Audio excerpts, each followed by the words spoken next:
ഇറാനെതിരെ വീണ്ടും ആക്രമണം ആരംഭിച്ച അമേരിക്ക. സിറിക്, ബന്ദർ അബ്ബാസ് നഗരങ്ങളിലും ഖേഷം ദ്വീപിലും മിസൈൽ ആക്രമണം. ലക്ഷ്യം വെച്ചത് മിസൈൽ സംവിധാനങ്ങളെയും വ്യോമപ്രതിരോധ സംവിധാനങ്ങളെയും. ഹോർമുസിലെ ആക്രമണത്തിനുള്ള മറുപടിയെന്നും അമേരിക്ക.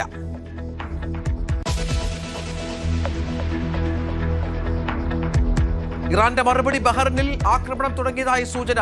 ബഹ്റിനിൽ മുന്നറിയിപ്പ് സൈറണുകൾ മുഴങ്ങി. ജനങ്ങളോട് ജാഗ്രത പാലിക്കാൻ നിർദ്ദേശം. ഭീഷണിയുടെയും പിടിച്ചുപറിയുടെയും കാലം കഴിഞ്ഞുവെന്നും ഇനി കീഴടങ്ങില്ലെന്നും ഇറാൻ പാർലമെന്റ് സ്പീക്കർ.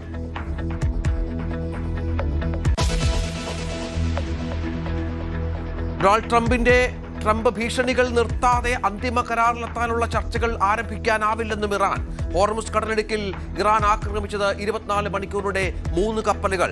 ഖത്തറിന്റെ LNG ടാങ്കറായ അൽ റഖിയാത്തിന്റെ എഞ്ചിൻ റൂമിൽ തീ പടർന്നു. സൗദിയുടെ ക്രൂഡുമായി പോയ കപ്പലും മിസൈൽ ആക്രമണത്തിൽ തകർന്നു. 3ാമത്തെ കപ്പലിനും തീപിടിച്ചു.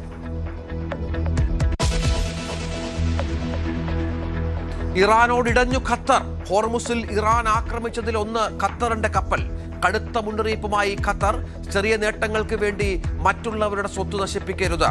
വിശ്വസ്ത രാജ്യമായിരുന്ന ഖത്തറിനെയും വെറുപ്പിച്ചത് ഇറാന് വിനയാകുമെന്ന് വിലയിരുത്തൽ.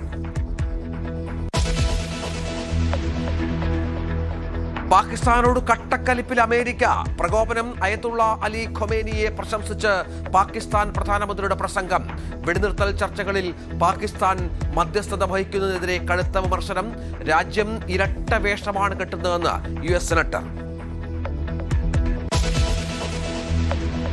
ഇന്ത്യക്കെതിരെ യുദ്ധപ്രഖ്യാപനവുമായി പാക് സൈന്യം. സിന്ധു നദീജലം തടഞ്ഞാൽ സൈനിക നടപടിക്ക് മടിക്കില്ല.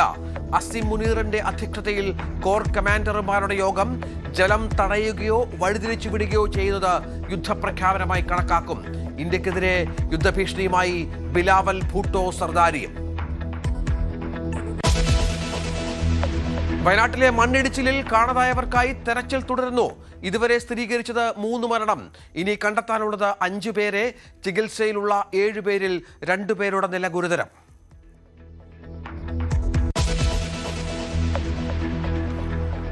മുഖ്യമന്ത്രി VD സതീശൻ വയനാട്ടിലെത്തും. ദുരന്ത ബാധിത മേഖല സന്ദർശിക്കും. വയനാട്ടിൽ റെഡ് അലേർട്ട്. കോഴിക്കോട്, വയനാട് ജില്ലകളിൽ വിദ്യാഭ്യാസ സ്ഥാപനങ്ങൾക്ക് അവധി.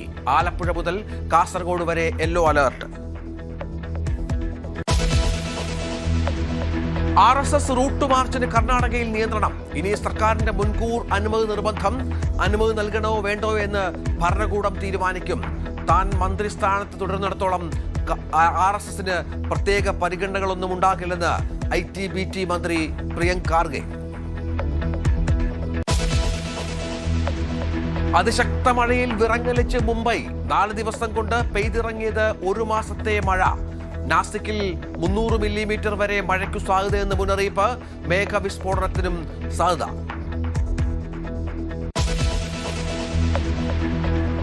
PSC മൂല്യനിർണ്ണയ ക്രമക്കേടിൽ ഇന്ന് സർക്കാർ അന്വേഷണം പ്രഖ്യാപിക്കും. പ്രത്യേക വിജിലൻസ് സംഘത്തെ നിയോഗിക്കാൻ സാധ്യത. വിജിലൻസ് ഡയറക്ടർ മേൽനോട്ടം വഹിക്കും.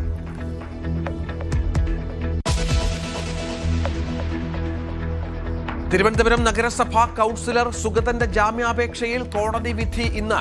സുഗതനെ 6 മാസം ജയിലിലടയ്ക്കണമെന്ന് കാപ്പ ഉപദേശക സമിതി.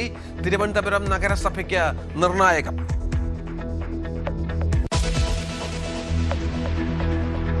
ഇന്തോനേഷ്യയിൽ നിന്ന് പ്രധാനമന്ത്രി നരേന്ദ്രമോദി ഇന്ന് ഓസ്ട്രേലിയയിലേക്ക്. ഇന്ത്യ-ഓസ്ട്രേലിയ വാർഷിക ഉച്ചകോടിയിൽ പങ്കെടുക്കും.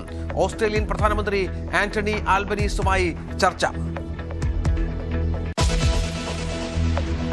ആവേശപ്പോരിൽ ഈജിപ്തിനെ കീഴടക്കി അർജന്റീന ലോകകപ്പ് ക്വാർട്ടറിൽ. മെസ്സിപ്പടയുടെ ജയം 2-3 ഗോളുകൾക്ക്. ഷൂട്ടൌട്ടിൽ കൊളംബിയയെ തകർത്ത് സ്വിറ്റ്സർലൻഡ് ക്വാർട്ടറിൽ.